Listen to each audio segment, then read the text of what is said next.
नमस्कार, आप देख रहे हैं PMP India news Jharkhand. Balumath प्रखंड में बिरसा हरित ग्राम योजना के तहत आम बागवानी का कार्यक्रम आयोजित हुआ। लातेहार विधायक बैजनाथ राम ने वृक्षारोपण कर कार्यक्रम का उद्घाटन किया। मौके पर लातेहार डीडीसी सुरेंद्र कुमार वर्मा, लातेहार जिला परिषद उपाध्यक्ष राजेंद्र साहू, बालूमाथ बीडीओ मनीष कुमार सहित कई लोग उपस्थित रहे। वृक्षारोपण कार्यक्रम के बारे में बताते हुए डीडीसी सुरेंद्र वर्मा और विधायक बैजनाथ राम ने कहा कि कोरोना काल में घर वापस लौटे प्रवासी मजदूरों को स्थानीय स्तर पर रोजगार देने के उद्देश्य से इस योजना की शुरुआत की गई है। वृक्षारोपण का कार्य वैसे जमीन पर किया जा रहा है जहां कृषि कार्य नहीं हो पा रहा था, उस जमीन पर कृषि आम बागवानी का काम किया जा रहा है। इस योजना में गैर मजरूआ भूमि का चयन किया गया है एवं रैयती जमीन का भी चयन किया गया है। आम बागवानी करके मजदूरों को इस योजना से लाभान्वित किया जाएगा। पूरे जिले में 547.6 एकड़ में 8719 पौधे लगाए जाएंगे, जहां फलदार एवं इमारती लकड़ी लगाई जाएगी। मनरेगा के तहत हमारे मजदूरों को इसमें सम्मिलित किया गया है। उसके पीछे राज्य सरकार का ये उद्देश्य है कि जो हमारे मजदूर भाई बाहर से आए हैं उनको रोजगार मुहैया हो सके। और आपने जो कहा, तो हम ये वृक्षारोपण का कार्य वैसे जमीन पर ले रहे हैं जहां यदि कृषि कार्य नहीं हो पा रहा है तो उस जमीन पर भी वृक्षारोपण का कार्य किया जाएगा। ऐसा हमारे जिले के सभी प्रखंड विकास पदाधिकारियों को निर्देश था और तदनुसार उन्होंने उस तरह की भूमि का चयन किया है जिसमें सरकारी यानी गैर मजरूआ भूमि और प्राइवेट भूमि भी, दोनों भूमि में चयन किया गया है जहां पेड़ लग सके।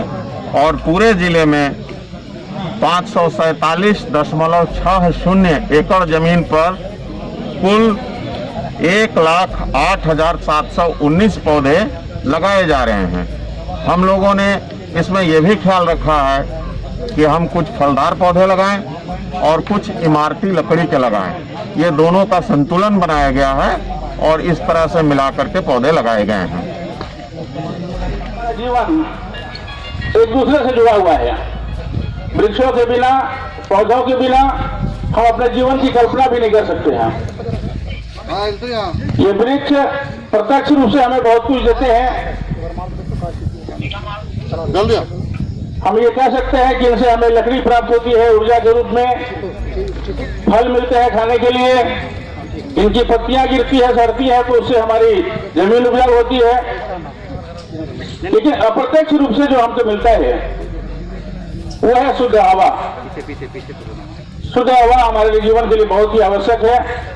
आज आप शहरों में जाएं, बहुत ही ये महत्वाकांक्षी योजना है और सबसे पहला उद्देश्य तो ये है कि कोरोना के कारण जो बेरोजगारी आई है लोगों के अंदर, मजदूर लौटे, तो इस समय गंभीर चर्चा हुई सरकार के अंदर और ये तय हुआ कि मजदूरों को स्थानीय स्तर पर काम देने के लिए कुछ योजनाएं चलाई जाएं जो सीधा लाभों को उसका लाभ मिले।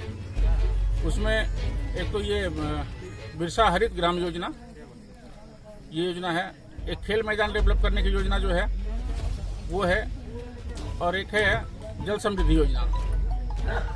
इस योजना पर फोकस करने का मतलब ये है कि इसमें एक तो मजदूरों को काम मिल जाएगा और दूसरा है कि इसका आने वाले समय में इसका लॉन्ग टर्म बेनिफिट ज़्यादा है इसका, क्योंकि जब ये वृक्षारोपण होगा तो स्वाभाविक है कि ये बढ़ेगा, इससे फल मिलेगा और 2 साल तक इसमें अन्य खेती भी की जा सकती है। अगर जो ज़मीन का मालिक है वो अगर प्रयास करे तो इसके अंदर जो खाली ज़मीन है उसमें वो खेती कर सकता है, सब्जी खेती कर सकता है, अन्य दूसरा काम कर सकता है और उसके साथ साथ ये पौधा ग्रो करेगा।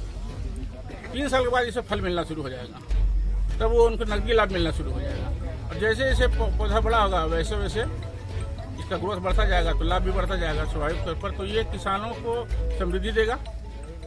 वर्तमान समय में इसका सीधा बेनिफिट मजदूर को मिल रहा है और लॉन्ग टर्म बेनिफिट किसानों को मिल रहा है। तो ये एक योजना सरकार की महत्वपूर्ण योजना है जिसको अभी लागू किया गया है। ये सिर्फ फलदार योजना ही लागू इस पर है या फिर लॉन्ग टाइम के लिए जो और भी ये आपका जो पेड़ लगता है, शीशम, सागवान, ये वगैरह? नहीं, वो है उसमें कोई प्रतिबंधित नहीं है। अगर आप चाहें तो फलदार के साथ इमारती लकड़ी का यूज कर सकते हैं, आप उसमें पौधा लगा सकते हैं।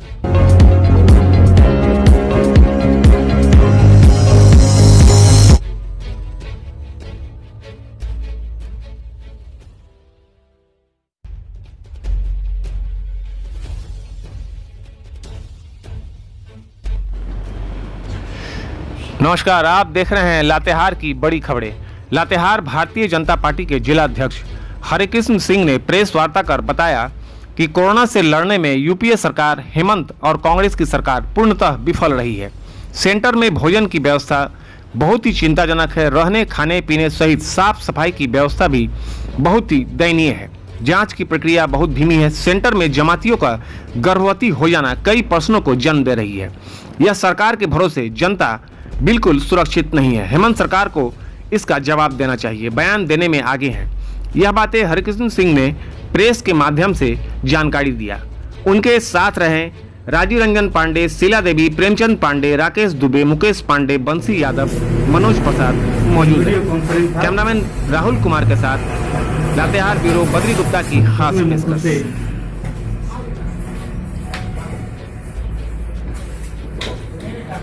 कोरोना महामारी से निपटने सरकार की जो भूमिका होनी चाहिए उसमें सरकार काफी असफल साबित हुई है। आए दिन आप देख रहे हैं कि अधिकारी व्यवस्था तो बना रहे हैं, लेकिन व्यवस्था में काफी त्रुटि है। क्वारंटाइन सेंटर बन गए, वहाँ प्रवासी मजदूर और संक्रमित जो लोग हैं उनको रखा गया, लेकिन उनकी जो भोजन की व्यवस्था, नाश्ते की व्यवस्था उसमें काफी गड़बड़ी है। उनको इस तरह से भोजन दिया जा रहा है इससे वो जानवर भी अच्छा से नहीं खाएगा। कई जगहों पर पॉलिथीन में बांधकर ऐसे ही, मतलब जैसे वो अछूत है इस तरह से फेंक दिया जाता है। अब बताइए, अगर वो हमारा भाई है, हमारी बहन है, हम अगर उसके साथ इस तरह से व्यवहार करेंगे फिर वो ठीक होंगे या और बीमार पड़ जाएंगे, आप समझ सकते। ये सरकार का विफलता है। हॉस्पिटल में एम्बुलेंस की व्यवस्था नहीं है। कोरोना जांच के लिए लोग जाते हैं तो घंटा लाइन लगे रहते हैं, तब पर भी उनकी जांच नहीं होती है। कई जगह तो जो क्वारंटाइन सेंटर में लोग हैं वो भूख से उनकी मौत भी हुई है। कई लोग भूख से बेहाल होते हैं। ये सरकार की बेहतर व्यवस्था है और मैं ये कह सकता हूँ कि कोविड-19 से जो लड़ने की क्षमता इस सरकार में होनी चाहिए। निश्चित तौर पर इनकी इच्छा शक्ति का घोर अभाव है। वहीं आप देखे होंगे कि हेमंत सोरेन की मंत्रिमंडल ने एक डिसीजन लिया कि जो लोग मास्क नहीं पहनेंगे उन्हें 1 साल की सजा, 1 लाख रुपए और 2 साल की सजा। ये तो बिल्कुल तुगलकी फरमान है। आप जान रहे हैं कि हमारा झारखंड प्रदेश लातेहार जिला मजदूर का जिला है, किसानों का जिला है। यहाँ मजदूरी करके हम भरण पोषण करते हैं। हम इतनी बड़ी राशि कहाँ दे सकते हैं? तो निश्चित तौर पर अगर इस जुर्माने से अगर इतर वो हमें मास्क उपलब्ध करा देते, सैनिटाइज की व्यवस्था करा देते, हमें अच्छा भोजन दिला देते, वो बड़ी बात थी। लेकिन इन्होंने मुझे तो लगता है कि ये सरकार किसानों से, मजदूरों से